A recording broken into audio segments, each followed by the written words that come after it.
L'auteur des faits a manifestement voulu s'en prendre à des étrangers. Le ministre français de l'Intérieur, Gérald Darmanin, a réagi à la fusillade survenue ce vendredi en plein Paris dans le 10e arrondissement, rue d'Anguin, devant un centre culturel kurde.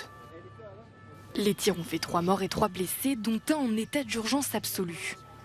Touché au visage et en urgence relative, le tireur de 69 ans a été interpellé et conduit à l'hôpital. Selon des sources policières, l'homme est un conducteur de train à la retraite, de nationalité française et connu pour 2 tentatives d'homicide commises en 2016 et 2021, dont l'une sur des migrants. La maire de l'arrondissement a réagi au drame. Ce quartier du 10e arrondissement est un quartier multiculturel qui accueille depuis de nombreuses années plusieurs communautés en harmonie. C'est un terrible drame pour nous tous que de voir ainsi cette communauté kurde apparemment visée par ce meurtrier. Des incidents ont ensuite éclaté entre manifestants kurdes et forces de l'ordre. Les membres de la communauté reprochent à la police de ne pas suffisamment les protéger. Il y a 9 ans, 3 membres du PKK avaient été assassinés dans le même quartier.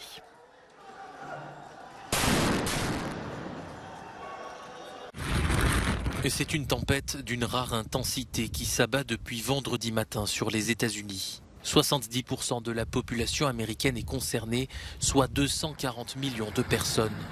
Une partie du Canada l'est également. Des intempéries qui surviennent à la veille de Noël, période où les Américains se déplacent massivement pour rejoindre leur famille.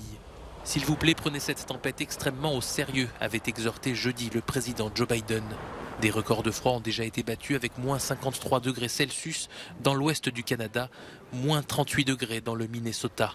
Les transports ont été très perturbés vendredi, plus de 3000 vols ont été annulés, notamment depuis les aéroports de Seattle, New York, Détroit ou Chicago.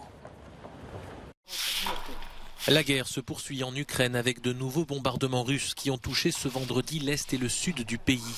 Environ 70 frappes ont été menées sur le territoire, faisant au moins 8 morts parmi les civils et une vingtaine de blessés. À Kramatorsk, dans l'est du pays, une douzaine d'immeubles ont été endommagés. Alors que les combats les plus intenses se déroulent à Bakhmout, Volodymyr Zelensky a annoncé son retour des États-Unis. Une visite à Washington au cours de laquelle le président ukrainien a martelé qu'aucun compromis ne serait fait sur l'intégrité territoriale de son pays. Sur ce sujet, le porte-parole du Kremlin, Dmitri Peskov, a affirmé qu'aucun plan de paix ne pourrait être envisagé sans une prise en compte de la réalité. Moscou exige ainsi la reconnaissance par Kiev de sa souveraineté sur la Crimée et les autres territoires annexés. En parallèle, ce vendredi, Vladimir Poutine a rencontré des responsables du complexe militaro-industriel russe et leur a demandé d'intensifier les fournitures d'armes et de munitions. Un accord a été trouvé entre la SNCF et les syndicats ce vendredi. Les contrôleurs ont obtenu la reconnaissance de leur profession ainsi qu'une prime et des embauches supplémentaires. Résultat, la circulation des trains devrait être normale pour le week-end du Nouvel An. Mais pour Noël, c'est-à-dire dès ce vendredi et jusqu'à dimanche, les trains supprimés le restent. 200 000 voyageurs sont impactés en France. On a même envisagé de prendre l'avion, mais c'était trop cher, de prendre la voiture. Fatigant et donc trop cher. C'est pas une question de panique, mais c'est une question que ça nous a occupé bien l'esprit en fait cette histoire. Des perturbations sont à prévoir également au Royaume-Uni, où plusieurs secteurs sont en grève. Les agents de la police aux frontières ont démarré ce vendredi un mouvement pour 8 jours.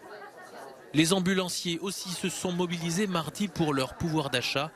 Mercredi, les infirmiers et infirmières ont fait grève, une succession de mouvements syndicaux dans un pays où l'inflation dépasse les 10%.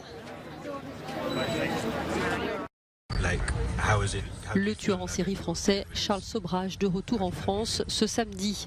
Interrogé dans l'avion par un journaliste, il se dit innocent. « Je vais bien, dit-il, j'ai beaucoup de choses à faire. Je dois poursuivre de nombreuses personnes en justice, y compris au Népal. » La justice népalaise a décidé sa remise en liberté du fait qu'il a besoin d'une opération à cœur ouvert. Il était emprisonné dans ce pays depuis 2003 pour le meurtre de 2 touristes nord-américains. Au total, ce Français de 78 ans serait lié à plus de 20 meurtres commis en Asie dans les années 70.